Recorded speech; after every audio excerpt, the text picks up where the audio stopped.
Hello viewers, स्वागत है आपका study with doctor Pawan Oberoi YouTube channel पर। मैं डॉक्टर पवन ओबराय। देखिए, आज इस वीडियो में फिर से डिस्कस कर रहा हूं आपसे फूड न्यूट्रिशन हाइजीन का जो आपका सब्जेक्ट है BA BCom BSc first semester में। ठीक है स्टूडेंट्स, अभी ये रेगुलर में ही है पेपर, प्राइवेट में अभी सीसीएस यूनिवर्सिटी मेरठ में ये पेपर होगा या नहीं होगा इसके बारे में अभी कोई डिसीजन नहीं लिया है। आज 17 जनवरी 2022 है, आज तक का तो कोई डिसीजन नहीं है। अगर आगे कभी आ गया फ्यूचर में तो मैं आपको जरूर बताऊंगा। तो फिलहाल ये रेगुलर के लिए है। बच्चे परेशान होते हैं, पूछते हैं, तो मैं बता देना चाहता हूं कि ये रेगुलर के लिए है, BA BCom BSc first semester पूरे उत्तर प्रदेश के लिए। ठीक है, सीसीएस में भी है, एमसीक्यू सभी यूनिवर्सिटीज में हो गया है। ठीक है, ये जो है जो सरकार की वेबसाइट है इसमें, तो उसमें साफ साफ मेंशन है कि ये जो पेपर है ये एमसीक्यूज में को करिकुलर के आप जितने भी पेपर पढ़ेंगे, first semester, second semester, third semester, fourth semester, fifth semester, six semester, तो सारे ही पेपर वो आपके एमसीक्यूज होंगे। इस बात का आप सभी बच्चे ध्यान रखेंगे। ठीक है, दूसरा डिस्क्रिप्शन बॉक्स में जो मोबाइल नंबर है आप पीडीएफ परचेज कर सकते हैं। फोन आप प्लीज मत करिएगा, थोड़ा सा समय कम मिल पाता है फोन रिसीव करने का, सिर्फ मैसेज कीजिए। गूगल पे, फोन पे, पेटीएम से आप 60 रुपीज जमा करा सकते हैं। ठीक है, तो आपको ये वाली पीडीएफ जो है वो आपको सेंड कर दी जाएगी। ठीक है, प्रैक्टिस सेट भी मैं तैयार कर रहा हूं, तो वो भी मैं आपसे जो डिस्कस करूंगा। 50-50 क्वेश्चन मैंने उसमें रखे हैं, 6 प्रैक्टिस सेट हैं और एक मॉडल टेस्ट पेपर है, तो 400 क्वेश्चन का वो भी आपका रिवीजन आपका हो जाएगा। ठीक है, तो बाकी जो नए स्टूडेंट जुड़ रहे हो तो बच्चों आप study with doctor Pawan Oberoi channel subscribe करके आप फूड न्यूट्रिशन हाइजीन की प्लेलिस्ट विजिट करिएगा। जो रेड कलर का थंबनेल है वो हिंदी मीडियम का है और जो ग्रीन कलर का थंबनेल है वो इंग्लिश मीडियम का है। तो ये क्वेश्चंस मैं कंप्लीट करा के इसके बाद जो तुरंत मैं इंग्लिश मीडियम के बचे हुए क्वेश्चन जो है वो मैं जरूर कराऊंगा। चलिए डिस्कस करते हैं। यूनिट सेकंड चल रही है और आज इसका पार्ट नंबर 3 है। प्रोटीन में निम्न में प्रोटीन प्राप्ति के उत्तम साधन है। तो देखिए, मांस, मछली और अंडा, इन तीनों से ही प्रोटीन हमें मिलता है। तो डी ऑप्शन इसका करेक्ट है, उपयुक्त सभी। क्वाशियोकोर रोग की खोज सर्वप्रथम कब की गई थी? तो ये जो क्वाशियोकोर रोग है इसकी खोज सर्वप्रथम हुई थी सन 1933 में। निम्न में प्रोटीन का आवश्यक अवयव है। देखिए, अवयव कार्बन भी है, हाइड्रोजन भी है और नाइट्रोजन भी है। तो डी ऑप्शन इसका करेक्ट है, उपयुक्त सभी। वनस्पतिक भोज्य पदार्थों से प्राप्त प्रोटीन कहलाती है, तो उसे हम कहते हैं वनस्पतिक प्रोटीन। ठीक है, ध्यान रखेंगे। प्रोटीन शब्द का प्रयोग में लाने का प्रस्ताव सन 1938 में किसने रखा था? देखिए, यहां पे भी एक अपने आप में क्वेश्चन हो गया कि प्रोटीन शब्द का प्रयोग सर्वप्रथम कब हुआ। तो आपको ये ध्यान रखना है कि वो सन 1938 में हुआ। पहला क्वेश्चन जो है वो इसके आपके क्वेश्चन में ही है, 1938 में। ठीक है, और किसने रखा था? तो वो मुल्डर ने रखा था। निम्न में वनस्पति जगत में प्रोटीन प्राप्ति का सर्वोत्तम साधन कौन सा है? तो वो है आपका सोयाबीन। प्रोटीन की कमी का दुष्प्रभाव क्या होता है? देखिएगा, प्रोटीन की कमी हो जाती है हमारे शरीर में तो उससे तो शरीर में सूजन भी आ जाती है, शरीर का भार जो है वो अनुपात से कम भी हो जाता है और शरीर में जो रक्त की मात्रा है वो भी कम हो जाती है। तो डी ऑप्शन करेक्ट है, उपयुक्त सभी। प्रोटीन की उपयोगिता है, तो प्रोटीन की उपयोगिता शरीर निर्माण और वृद्धि के लिए भी है, ऊतकों के पुनर्निर्माण के लिए भी होती है और रोग प्रतिरोधी पदार्थों के लिए भी होती है। तो डी ऑप्शन इसका करेक्ट है, उपयुक्त सभी। प्रोटीन के कार्य हैं, प्रोटीन के तीनों ही कार्य हैं कि शरीर का निर्माण करना, शरीर में होने वाली टूट फूट की मरम्मत करना और शल्य चिकित्सा में उपयोगी। तो डी ऑप्शन करेक्ट है, उपयुक्त सभी। स्टूडेंट आंसर देखिए इसलिए टिक लगा देता हूं, जब एग्जाम टाइम में बच्चे मुझसे पीडीएफ परचेज करते हैं तो 2-3 घंटे के अंदर वो अपना आराम से क्वेश्चंस को रिवाइज कर लेते हैं, क्योंकि हर एक बच्चा उस समय प्रिंट आउट नहीं निकलवाता। जो प्रैक्टिस सेट और मॉडल टेस्ट पेपर मैं करवाता हूं उसमें आंसर्स लास्ट में दिए होते हैं, उसके मैं टिक नहीं करवाता, वो एग्जाम्स के दिनों में प्रैक्टिस जो है वो होती है। ठीक है ना, तो इसलिए आप बच्चों की आसानी के लिए ही मैं आंसर टिक लगा देता हूं। कई बच्चे कमेंट करते हैं कि सर आंसर आपने टिक लगा दिए। तो अगर पीडीएफ 800 प्लस क्वेश्चन है, 75 पेज की फाइल है, तो आपको बार बार 75 पेज लास्ट में देखने पड़ेंगे। हर एक बच्चा यूट्यूब पे वीडियो नहीं देखता, बहुत सारे बच्चे पीडीएफ से भी रिवीजन करते हैं, तो इसलिए जो है दोनों ही तरीके का है, ठीक है ना। तो बच्चों की आसानी के लिए ही आंसर मैं साथ में टिक लगा देता हूं। दूसरा, गलती से एक आंसर आपने गलत टिक लगा दिया तो बाद ये सारे आंसर आप पे गलत टिक हो जाते हैं, तो वो भी थोड़ा सा बच्चों की सुविधा को ध्यान में रखिए। ये आंसर जो है मैं साथ में टिक लगा देता हूं। प्रोटीन की आवश्यकता को प्रभावित करने वाले कारक हैं, तो शरीर का आकार, पाचन क्षमता और विशेष अवस्थाएं। तो ये तीनों ही आंसर है ना, उपयुक्त सभी इसका सही आंसर है। प्रोटीन, पुरुषों के लिए प्रोटीन की दैनिक आवश्यकता है, तो एक दिन में 60 ग्राम प्रोटीन जो है वो पुरुषों को चाहिए होता है। आवश्यक अमीनो एसिड की संख्या होती है, तो वो 9 होती है। अंडे में निम्नलिखित में कौन सा प्रोटीन पाया जाता है, तो वो होता है एल्ब्यूमिन, ठीक है। हमें पता है अंडा खाने से प्रोटीन मिलता है, तो प्रोटीन क्यों मिलता है, क्योंकि उसमें एल्ब्यूमिन पाया जाता है। गेहूं का प्रोटीन होता है, तो देखिए गेहूं का जो प्रोटीन होता है वो भी होता है आपका एल्ब्यूमिन।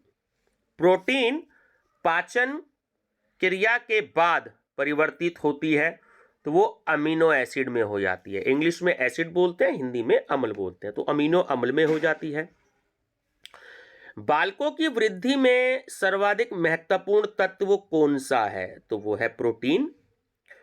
प्रोटीन कैलोरी कुपोषण से होने वाला रोग है, तो क्वाशियोरकोर और मरासमस, ठीक है, मरासमस, ये दोनों रोग होते हैं, ध्यान रखेंगे। कैसीन पाया जाता है, देखिए कैसीन जो होता है वो दूध में पाया जाता है, ठीक है। क्वाशियोरकोर रोग किसकी कमी से होता है, तो हम प्रोटीन का ही पढ़ रहे हैं टॉपिक, तो प्रोटीन की कमी से जो है वो क्वाशियोरकोर होता है, ध्यान रखेंगे। विकास में कमी, चिड़चिड़ापन, त्वचा में परिवर्तन और बालों में परिवर्तन लक्षण है, ये किसके हैं, तो ये होते हैं क्वाशियोरकोर। अगर आप ये पूछो, क्योंकि 3-4 बार आ गई क्वाशियोरकोर होता क्या है, ये बीमारी कैसी होती है, तो देखिए क्वाशियोरकोर में विकास में कमी हो जाती है, शरीर की ग्रोथ नहीं हो पाती है, आदमी हमेशा चिड़चिड़ापन रहता है उसमें, उसकी स्किन में चेंजेस होते रहते हैं, बालों में चेंजेस होते हैं, गिर जाते हैं, झड़ जाते हैं, गंजा हो जाता है वो, तो ये सारे इसी रोग के लक्षण होते हैं। नेक्स्ट है डैश भोजन में प्रोटीन और कैलोरी की गंभीर कमी को प्रदर्शित करता है, तो होता है मरासमस, ठीक है। अब कोई पूछे ना कि मरासमस क्या होता है, तो वो भोजन में प्रोटीन और कैलोरी की गंभीर कमी को प्रदर्शित करता है। डैश प्राकृतिक बहुलक है, तो वो होता है हमारा प्रोटीन। बालों का निर्माण किस प्रोटीन से होता है, देखिए बहुत अच्छा क्वेश्चन है। बालों का जो निर्माण है वो केराटिन से होता है, ध्यान रखेंगे। निम्नलिखित में से कौन से भोजन उच्चतम गुणवत्ता के प्रोटीन उपलब्ध कराते हैं, तो साबुत अनाज जो होता है वो उच्चतम गुणवत्ता वाले प्रोटीन उपलब्ध कराते हैं। साबुत अनाज बहुत पौष्टिक होता है।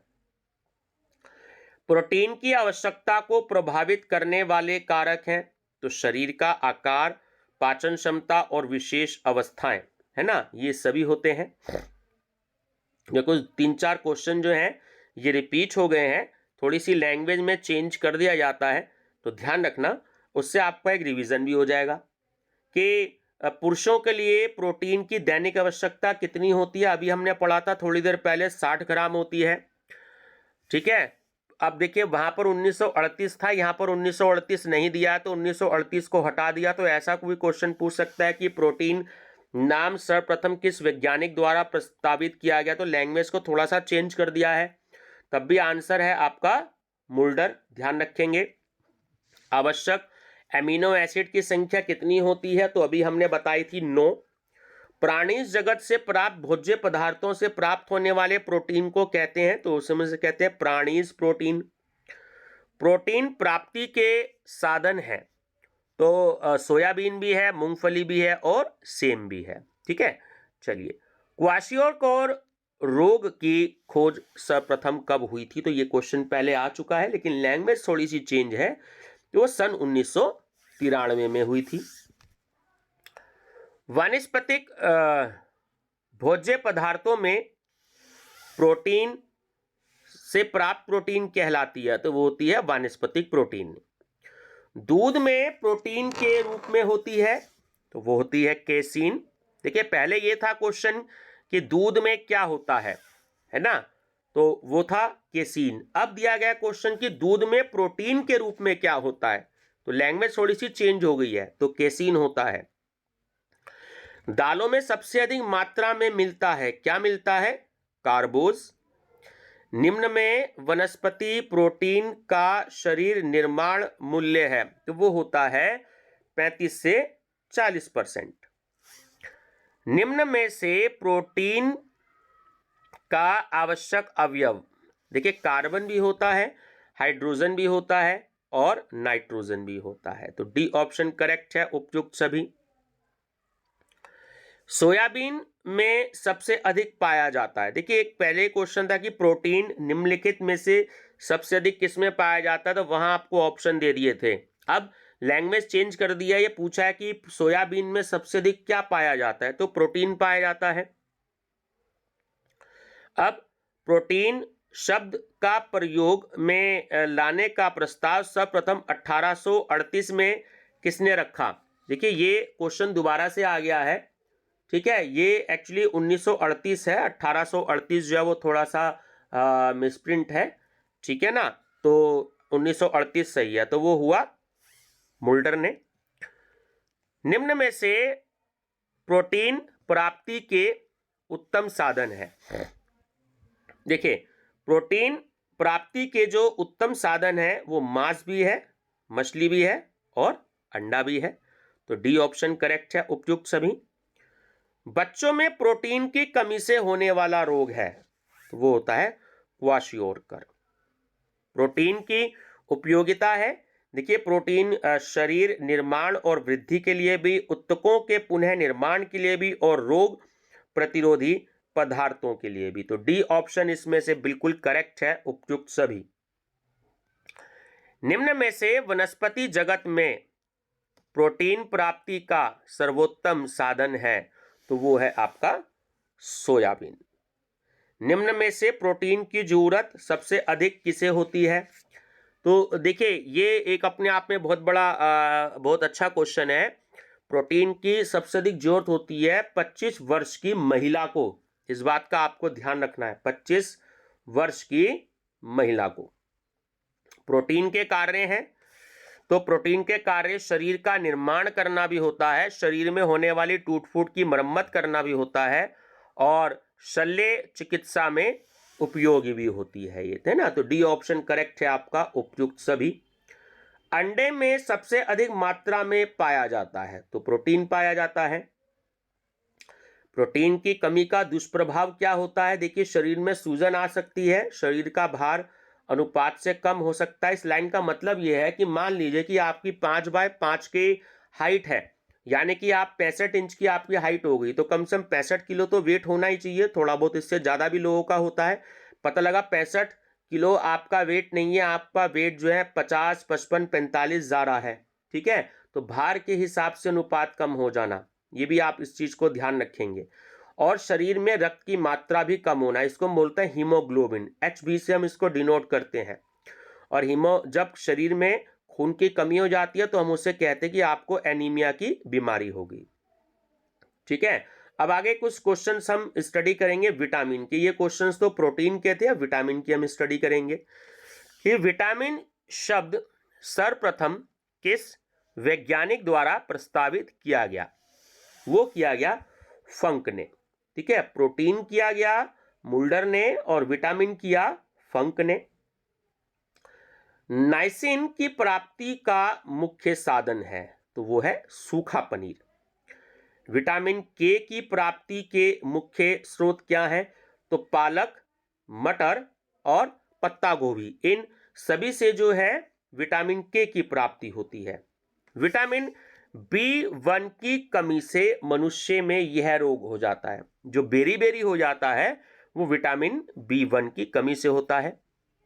शरीर के उचित वृद्धि हेतु यह विटामिन अत्यंत ही महत्वपूर्ण है। तो जो विटामिन डी है वो बहुत जरूरी होता है। अगर शरीर की ठीक से वृद्धि करनी है तो विटामिन डी जो है वो बहुत ही जरूरी होता है। इस विटामिन का प्रमुख कार्य नेत्र ज्योति ठीक करना है। तो विटामिन ए, ठीक है, ध्यान रखेंगे। विटामिन ए की हीनता जनित इस रोग में व्यक्ति धीमे प्रकाश में जरा भी नहीं देख पाता। रिकेट्स की बीमारी हो जाती है, ठीक है, सॉरी, रतौंधी की बीमारी हो जाती है। रतौंधी की बीमारी ये है कि अगर रोशनी हो रही है और उस रोशनी, थोड़ी सी रोशनी होती है, जैसे हम लोग देख लेते हैं ऐसे रात में 0 वाट का बल्ब चल रहा है तो थोड़ी सी कम रोशनी हो रही है तो उसमें हम लोग रात को देख लेते हैं। तो जिसको रतौंधी की बीमारी हो जाती है तो वो नहीं देख पाते। अच्छा, विटामिन के की खोज कब की गई? तो वो की गई सन 1943 में। विटामिन हमारे शरीर को कैसा बनाते हैं? तो हमारे शरीर को स्वस्थ बनाते हैं। ठीक है व्यूअर्स, तो बस आज की वीडियो में बस इतना ही। इससे आगे के जो क्वेश्चंस हैं वो हम अगली वीडियो में डिस्कस करेंगे, है ना। तब तक के लिए आप चाहे तो चैनल जरूर सब्सक्राइब कर सकते हैं, आपको बेनिफिट मिलेगा। और CCS यूनिवर्सिटी मेरठ के जो एग्ज़ाम है वो लगभग BA BCom BSc first semester के आपके 20 फरवरी के आसपास आपके एग्ज़ाम्स जो हैं वो शुरू हो सकते हैं। ठीक है व्यूअर्स, थैंक यू।